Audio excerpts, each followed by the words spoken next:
Dans cette nouvelle vidéo, nous allons nous intéresser aux attributs qui peuvent être passés avec notre bloc afin de régler les valeurs de son contenu. Je suis ici dans l'éditeur et rappelez-vous que nous avons affiché avec un console log le contenu de l'objet props et que en plus de class name que nous avons déjà utilisé, nous avons aussi un objet, une propriété qui s'appelle attributes. Actuellement cet objet il est vide, mais nous pouvons créer des attributs et ensuite ils seront stockés à l'intérieur de cet objet. Pour créer un attribut, cela va se passer à l'intérieur de la fonction register_block_type au niveau du JavaScript et je vais donc devoir rajouter ici au milieu une propriété attributes comme ceci et qui sera un objet. Bien sûr, je n'oublie pas la virgule à la fin pour ne pas casser ma structure. À l'intérieur de cette clé attributes, je vais déclarer tous mes attributs sous forme d'objet. Donc là, je vais démarrer avec un attribut factice, on va dire. Je vais l'appeler glouglou. Après, on mettra quelque chose de plus sérieux, mais pour démarrer, on va faire comme ceci. Donc je crée un attribut qui est sous la forme d'un objet. Cet attribut va contenir une propriété type. Pour l'instant, on va lui mettre string. Donc ce sera une chaîne de caractères. Et aussi, je vais lui mettre une valeur par défaut, puisque pour l'instant, nous n'allons pas la saisir dans le corps du bloc, nous allons simplement l'afficher. Pour l'avoir, je lui attribue une valeur par défaut, et je vais mettre avec très grande imagination, miam miam. Comme ceci. Maintenant, je vais sauvegarder mon fichier. Rappelez-vous qu'on a dit que l'objet attribute c'était contenu dans l'objet props, et l'objet props nous le passons déjà à notre fonction edit. Normalement, ici, si je rafraîchis, et si j'interroge à nouveau l'objet props, au niveau de attributes, alors ça n'a pas marché parce que je pense que j'ai voulu essayer sans réinsérer le bloc, mais ça ne marche pas, donc je vais supprimer le bloc, encore une fois, mettre à jour, rafraîchir, réinsérer le bloc. Alors il y a des cas où on ne sera pas obligé de le faire, mais dans le doute, moi je préfère réinsérer le bloc à chaque fois, même si c'est plus fastidieux. Et là maintenant, je vais rouvrir l'objet et au niveau des attributs, donc c'est pas passé, il doit y avoir un problème dans mon code. Alors oui, alors j'avais mis la vidéo en pause, effectivement l'erreur elle est grossière. Ici c'est default à l'anglaise avec un L. Donc j'avais mal orthographié le mot default, donc la valeur par défaut ne passait pas, et donc l'attribut n'était pas créé.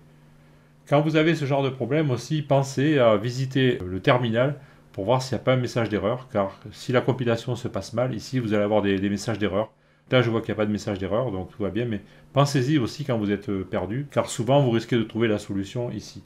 Donc je reviens ici dans le navigateur, je vais rafraîchir, et maintenant... Voilà. Au niveau de la clé attributes, qui est un objet, j'ai bien l'attribut glouglou avec la valeur miam miam. Donc j'ai bien créé mon attribut au niveau de l'objet props.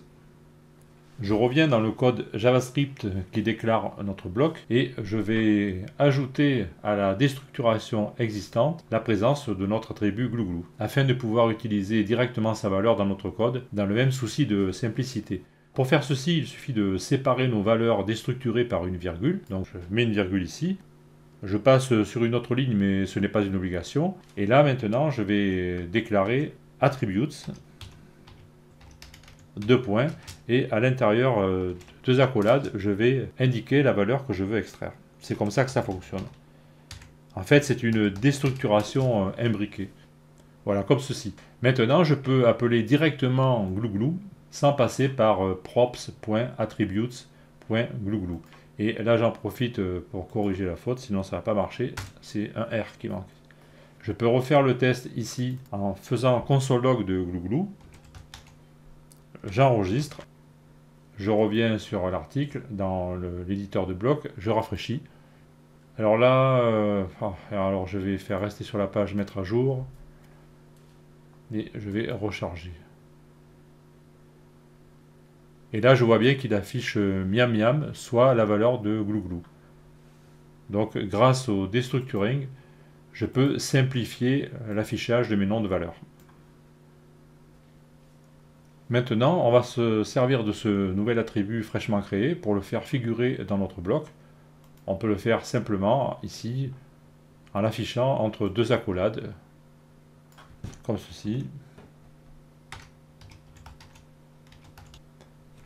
Je vais aussi le faire figurer au niveau de la fonction save. Donc là, je vais le copier, le coller, comme ceci. Étant donné que je l'utilise dans la fonction save, je dois aussi l'extraire avec le destructuring pour qu'il soit présent dans ma fonction. Alors, je vais recopier le bloc entier, puisque pour l'instant, c'est la même chose. On n'est pas obligé de déstructurer les mêmes valeurs dans les deux cas, mais pour l'instant, ce sont les mêmes, donc je peux copier-coller, ça ne gêne pas. J'enregistre. Je vais être obligé de l'enlever, puisque là, j'ai modifié ce qui est sauvegardé dans la base de données. Je fais supprimer, je le remets. Et ça marche pas. Pourquoi? J'aurais dû avoir miam miam. Je pense que j'ai pas rechargé le navigateur. Vous voyez le piège? Là, j'ai supprimé l'article, je l'ai remis, mais entre-temps, je n'ai pas rechargé le navigateur. Donc là, je vais faire mettre à jour. Je vais faire même CTRL F5 pour être sûr de bien recharger. Je clique sur le bouton plus, montrer tout perso, voilà. Donc méfiez-vous, hein, là c'est un bon exemple. Je n'avais pas rechargé le navigateur suffisamment et il ne m'a pas rechargé la valeur. Là je fais mettre à jour. Au niveau du site frontal, je rafraîchis. Je vois que la valeur s'affiche aussi. Si je reviens sur le tableau de bord et si j'inspecte le code, alors rappelez-vous CTRL SHIFT ALT M. Donc je vois que rien n'a changé pour l'instant ici au niveau de mon bloc. On verra plus tard que les attributs peuvent être stockés dans le commentaire ouvrant, mais pour l'instant ce n'est pas le cas. Donc on a notre bloc qui s'affiche normalement sans autre forme de procès. Je reviens ici sur l'affichage normal. Maintenant nous allons faire en sorte que notre attribut soit modifiable et qu'il puisse être sauvegardé dans la base de données. Pour cela nous allons utiliser un composant qui s'appelle richText. Alors on détaillera plus tard l'origine des composants. Sachez pour l'instant que WordPress, à travers l'objet WP au niveau JavaScript, donc cet objet-là contient des propriétés.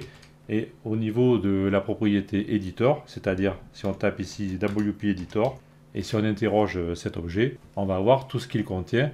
Ça, ce sont les objets qui sont gérés au niveau du JavaScript, propre à WordPress. Et nous avons un composant ici, une propriété qui s'appelle richText. Ici, nous allons utiliser ceci. Alors, je reviens dans le code de mon fichier JavaScript, celui qui déclare le bloc. Au début, ici, je vais devoir extraire ce composant pareil en faisant un destructuring depuis WP Editor. Donc ici, je tape une nouvelle ligne et je tape const. Et là, il s'appelle richText. Je fais attention de ne pas me tromper.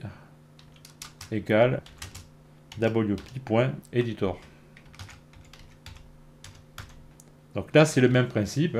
On fait ça pour pouvoir utiliser directement richText. Sinon, il faudrait taper wp.editor.richText. Voilà, encore une fois, c'est les méthodes modernes. C'est comme ça qu'on travaille aujourd'hui.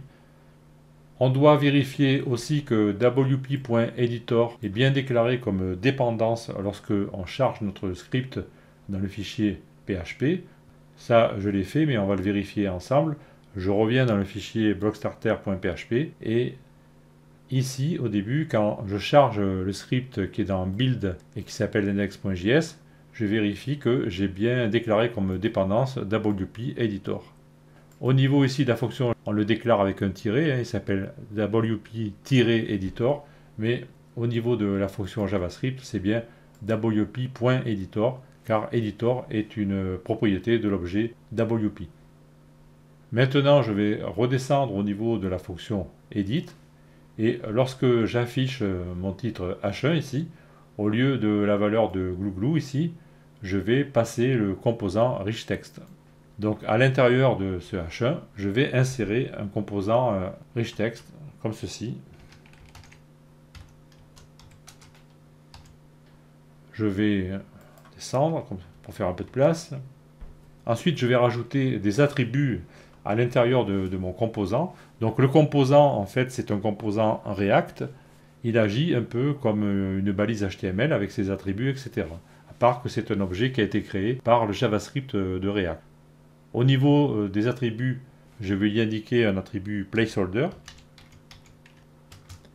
à l'intérieur duquel je vais taper entrer la valeur. Ça donnera une indication au visiteur de ce qu'il faut faire dans ce champ. Ensuite, je vais descendre.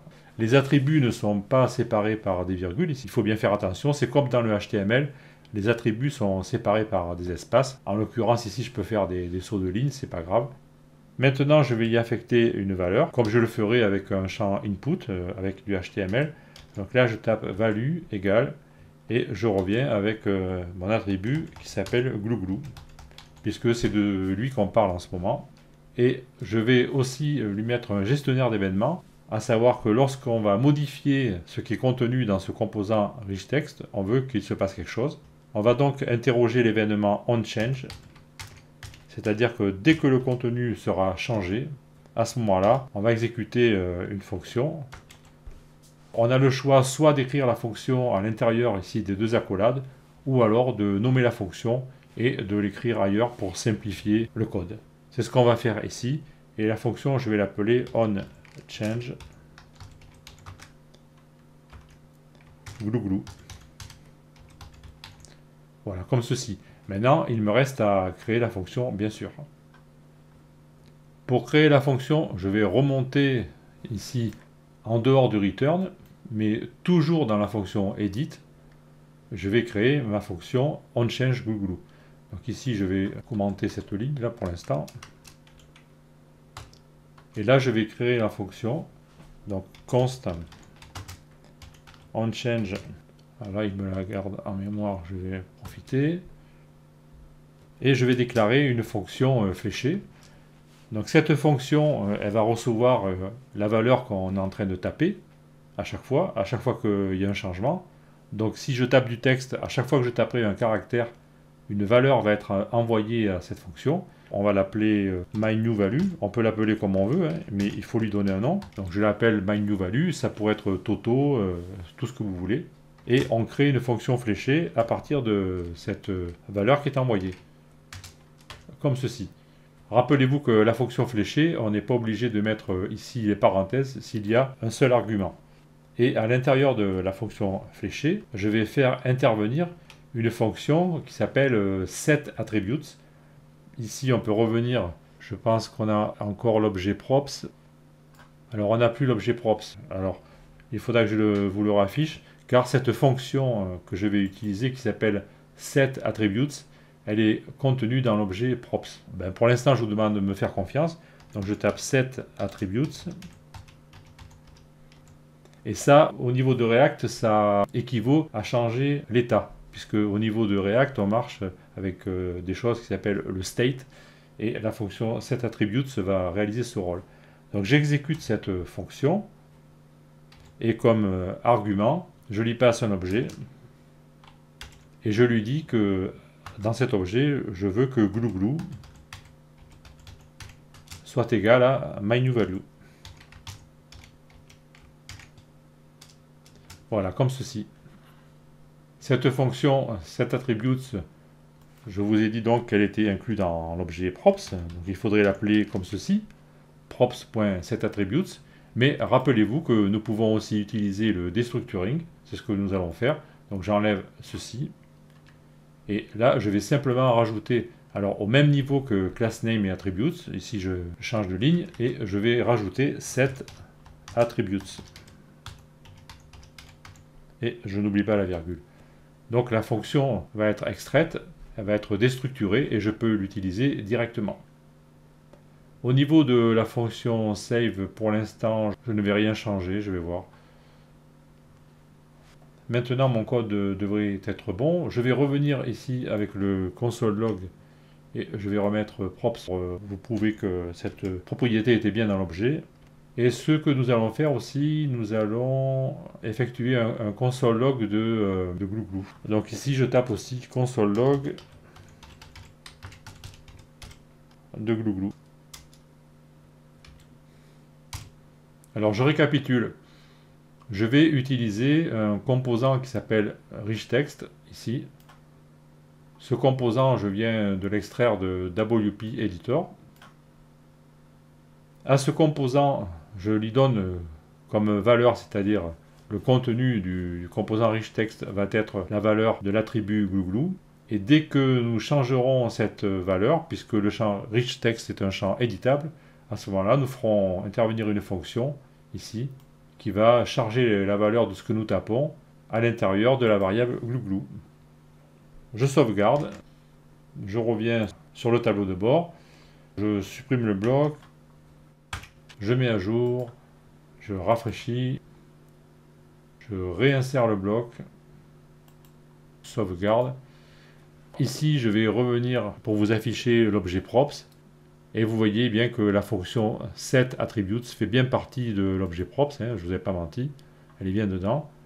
Ici, j'affiche miam miam parce que c'est le contenu de mon composant RichText. Par contre, maintenant, si j'efface ici, je vois qu'à chaque fois, alors là, c'est pas pratique, je vais revenir, on ne peut pas le lire ici, je vais revenir ici. Le props, vous l'avez vu, vous me faites confiance, donc j'enregistre. Je reviens ici, je rafraîchis, alors je ne sais pas si ça va marcher, non il ne veut pas, alors restez sur la page. Là il faut que je l'enlève et que je remette.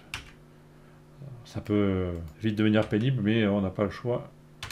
Donc mettre à jour, je rafraîchis. Donc là maintenant, si je tape mon champ RichText, vous voyez qu'à chaque fois que je tape un caractère, il s'affiche ici dans la console. Donc on a bien une gestion, à chaque fois que je modifie le contenu ici, la valeur de l'attribut glouglou est réactualisée. C'est bien ce que nous voulions. Si je passe... alors est-ce que j'ai sauvegardé là? Oui, non, je fais mettre à jour. Maintenant, si je passe sur le site et si je rafraîchis, je vois mon champ RichText, donc tout va bien. Et si j'inspecte le contenu de la base de données, alors je vais revenir ici pour changer un petit peu. Je vais recharger la page. Et maintenant, qu'est-ce qu'on constate? Ici, vous voyez, au niveau du commentaire entrant du bloc, c'est-à-dire le commentaire de début, nous avons l'attribut glouglou qui est stocké. Glouglou avec valeur mon champ RichText. Si je reviens ici, et si je tape demain il va pleuvoir, et si j'enregistre, en rafraîchissant mon enregistrement dans la base de données, mon attribut va être actualisé. Donc on a bien une sauvegarde de l'attribut au niveau du commentaire entrant de notre bloc. Donc ça c'est très important à constater. On va savoir pourquoi dans pas longtemps. Parce qu'on va vite voir que ça crée une duplication de contenu. D'ailleurs on le voit de suite. Hein. Le texte il est ici et il est aussi ici. Donc ça c'est pas bon parce que imaginez qu'au lieu d'avoir demain il va pleuvoir, si on a 40 paragraphes de texte, ben on va doubler le contenu de la base de données. Donc ça, c'est pas bon du tout.